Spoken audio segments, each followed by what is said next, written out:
Amália Rodrigues foi a fadista portuguesa mais bem-sucedida de todos os tempos e, sem dúvida, também a mais conhecida no país e fora.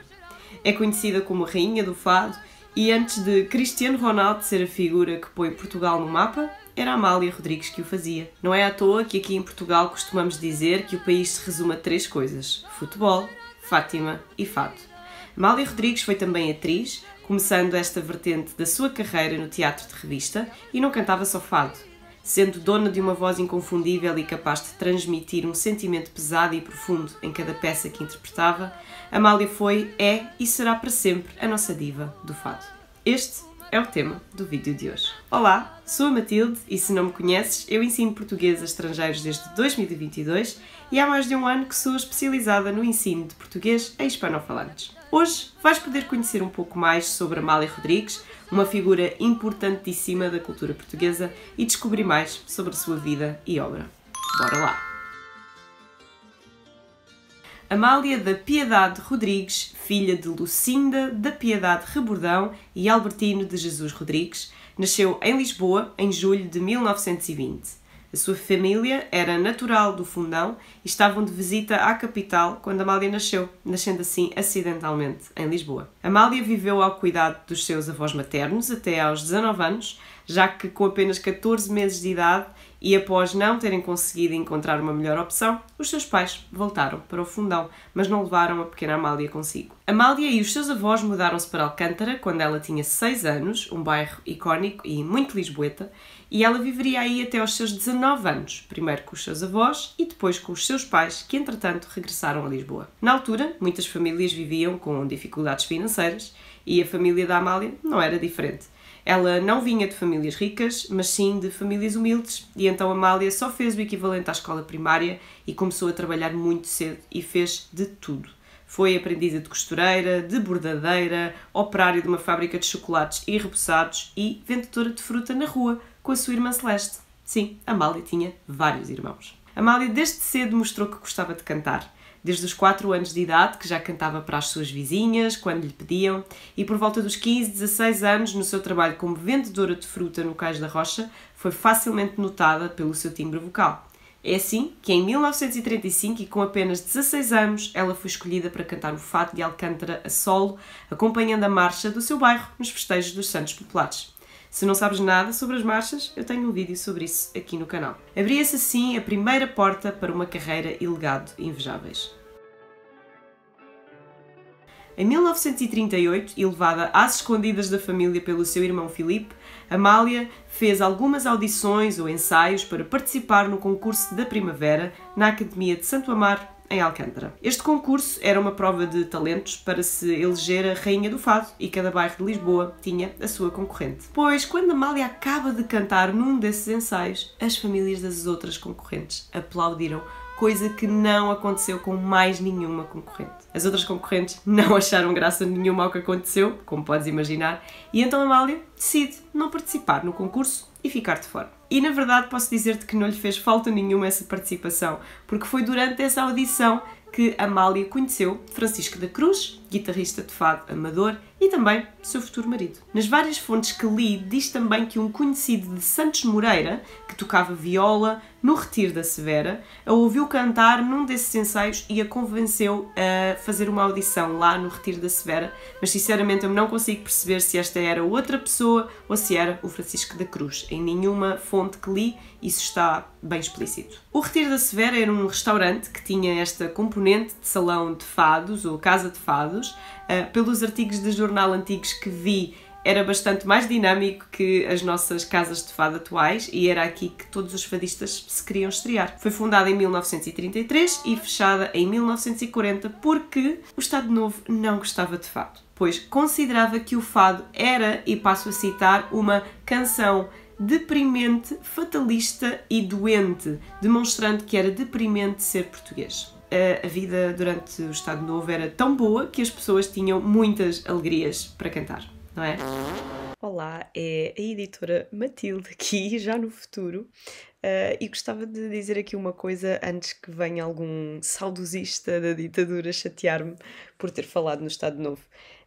que é o seguinte. Vocês podem se perguntar, mas se o Estado Novo não gostava de fado, como é que a Amália conseguiu ter esta carreira toda brilhante que teve durante o período da ditadura? Então é o seguinte, de facto Salazar não era o maior fã de fado. Se podemos dizer que ele odiava fado, não sabemos bem. Mas a verdade é que ele não amava fado. Isto porque na lista de coisas que podiam servir como alvo de censura da cultura, uma delas era falar sobre doenças, sobre temas deprimentes, sobre a guerra colonial, etc. E o que acontece é, o fado muitas vezes falava sobre essas coisas. Como eu já expliquei, o fado era para falar sobre as desgraças da vida, não era propriamente uma canção romântica, feliz e alegre. Então, todos os fados que tivessem esse tipo de contexto provavelmente eram censurados. E os fados da Amália foram censurados várias vezes. Ela cantava poetas que tinham sido censurados, ela cantava coisas de poetas brasileiros que falavam sobre os tempos da escravatura, e isso eram tudo coisas que o Estado Novo não queria. Porque a ideia destes regimes ditatoriais, como vocês sabem, e Portugal não é exceção, é passar a imagem de que é um país feliz, coeso e que toda a gente ama aquilo que está a acontecer. Então, sim, a Amália, na verdade, conseguiu na mesma ter uma carreira internacional, porque se também há coisa que estes regimes ditatoriais são bons a fazer, é a aproveitarem-se daquilo que é popular. E a Amália foi muitas vezes confundida como uma cantora do regime, e eu encontrei aqui uns artigos muito interessantes que vou deixar na caixinha da descrição para vocês lerem, se tiverem interesse e tirarem as vossas próprias conclusões. Mas o que me parece é que a Amália, graças não só ao seu talento, mas também à sua capacidade de adaptação e flexibilidade, ela sabia muito bem navegar ao sabor da maré.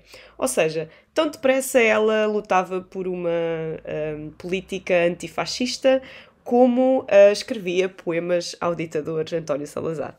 Então, eu acho que ela consegue, de facto, fazer uma grande carreira internacional, mesmo estando o país a viver o que estava a viver, com algumas restrições, porque ela também foi censurada, assim como outros colegas dela, e eu acho que foi também muito por causa disso. Então vou deixar-vos aqui em baixo os links que eu encontrei. Então, leiam, tirem as vossas próprias conclusões e vamos voltar para o meu eu do passado. Enfim, voltando para a Amália, ela fez a audição para o Retiro da Severa em 1939 e é aqui que podemos dizer que ela se estreia oficialmente. Entre o concurso da Primavera e a entrada no Retiro da Severa, Amália cantava em festas e usava o nome Amália Rebordão, que era o apelido da sua mãe, então o apelido do seu avô materno.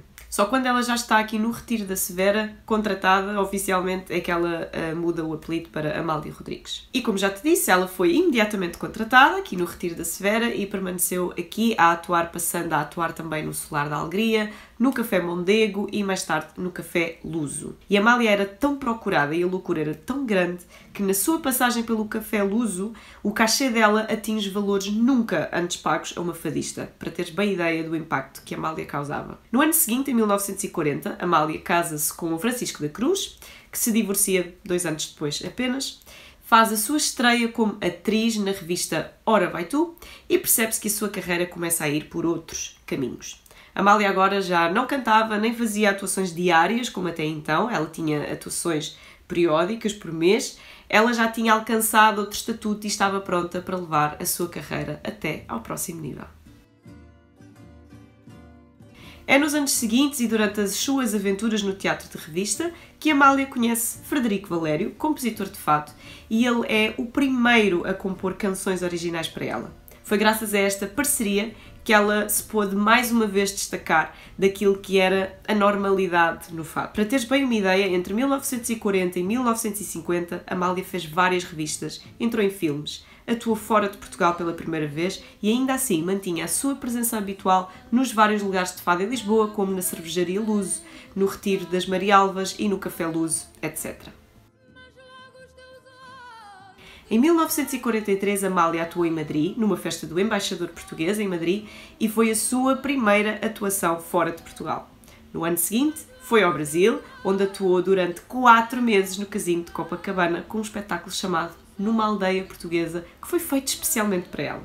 Podes imaginar o quão incrível e ambicioso isso era nos anos 40, não é? E a aventura no Brasil não se ficou por aí. Ela volta ao Brasil no ano seguinte, onde fica por 10 meses a atuar no Casino de Copacabana e no Teatro República, e é no Brasil também que grava os seus primeiros discos. Podemos dizer que a partir da década de 50, Amália Rodrigues voou um pouco por todo o mundo, tendo atuado em Londres, Roma, Berna, São Paulo, Moçambique, Angola, Nova Iorque, Moscou, Caracas e muitos outros lugares. Aqui em Portugal, fazia algumas aparições em espetáculos anuais, como a Grande Noite do Fado, o Natal dos Hospitais e em muitos eventos de caridade. Na década de 70, ela atuou pela primeira vez no Japão, onde voltou mais 4 vezes em diferentes anos, e em 72 conseguiu ir à Austrália. Então, entre a década de 50 e a metade da década de 80, a vida dela foi passada assim, a fazer digressões longas pelo mundo. Tanto que o seu primeiro concerto, e isto é bastante curioso, o seu primeiro concerto oficial aqui em Portugal só aconteceu em 1985. Primeiro em Lisboa e depois no Porto. Em 1994, ela afastou-se definitivamente dos palcos, após uma longa carreira, mas continuou a ser sempre convidada de honra de muitos eventos culturais, em especial as marchas populares, já que foi aí que tudo começou, até à sua morte em 1999, que falaremos mais à frente. O fado era uma canção que contava as desgraças do cotidiano e as amarguras da vida, mas o fado da Amália era muito mais do que isso. Em 1965, ela lançou um disco chamado Amália Canta Camões, onde ela basicamente pegou em poemas de Camões e cantou-os em fado. Até então, nunca ninguém tinha feito isso, e para teres ideia do tamanho da polémica, no ano seguinte, Amália foi a uma entrevista onde foi acusada pela opinião pública de ter cometido um crime a cantar Camões e de ter deixado o fado autêntico para trás. Mas na verdade, antes de Camões, Amália já tinha cantado poemas de Luís Macedo e Pedro Homem de Mel, permanecendo esta a sua imagem durante vários anos. E se esta imagem vem logo à tua cabeça quando pensas em fado e em fadistas, pois também foi Amália que a criou. Foi ela que começou por aparecer sempre toda vestida de preto, com um chale pelas costas com franjas. E claro, apesar de Amália ter uma grande panóplia de vestidos coloridos, que ela utilizava quando, por exemplo, cantava canções populares ou folclóricas, sim, ela também utilizou essa vertente para os seus fados. A verdade é que esta imagem de uma fadista toda vestida de preto foi criada por ela. E apesar de hoje em dia o cenário do fado ser bastante diferente e já muito modernizado, é possível que ainda encontres algumas fadistas mais contemporâneas a adotar este estilo. Amália faleceu em 1999 na sua casa, vítima de um infarto. Eu tinha 5 anos e tinha acabado de começar a escola primária e lembro-me de assistir a toda a comoção que foi pela televisão da cozinha da casa da minha bisavó. Foi sem dúvida um dia de tristeza e de perda incontornável para o país. O seu túmulo está no Panteão Nacional, lugar onde ficam sepultadas as figuras importantes para o país. Amália até pode ter partido, mas a sua vida e obra nunca serão esquecidas e continuarão sempre a ser celebradas, nem que seja como exemplo daquilo que se deve fazer quando se quer ser fadista de verdade. No seu testamento, Amália deixou o seu desejo de formar uma Fundação Amália após a sua morte, fundação essa que tem como objetivo conservar o espólio da fadista e também apoiar causas sociais relacionadas com a arte e os artistas e doar também parte dos seus rendimentos em instituições de beneficência para os mais desfavorecidos. Esta fundação tem uma casa-museu que podes visitar e viajar assim pela vida de Amália. Para além de ser uma inspiração para os fadistas contemporâneos e de ter deixado uma estimativa de 476 temas gravados, ela é também um ícone daquilo que podemos chamar cultura pop. Filipe Laféria, famoso encenador de teatro musical, encenou 2 musicais inspirados na vida de Amália, um em 1999 e outro em 2012. Também o realizador Bruno de Almeida realizou 4 filmes sobre Amália, que quero destacar o documentário que foi exibido como forma de série, Amália, uma estranha forma de vida. Em 2008 estreou também Amália, o filme, que é uma biografia ficcionada sobre a vida de Amália. Esta produção foi financiada pela RTP, que é a nossa televisão pública. Para terminar, e não menos importante, existe também a Rádio Amália, que foi uma rádio fundada em 2009, dedicada exclusivamente ao fado, e que decidiram atribuir este nome em sua memória. A nível de canções, eu recomendo ouvires Estranha Forma de Vida, que é sem dúvida a minha favorita e me faz chorar de todas as vezes que ouço.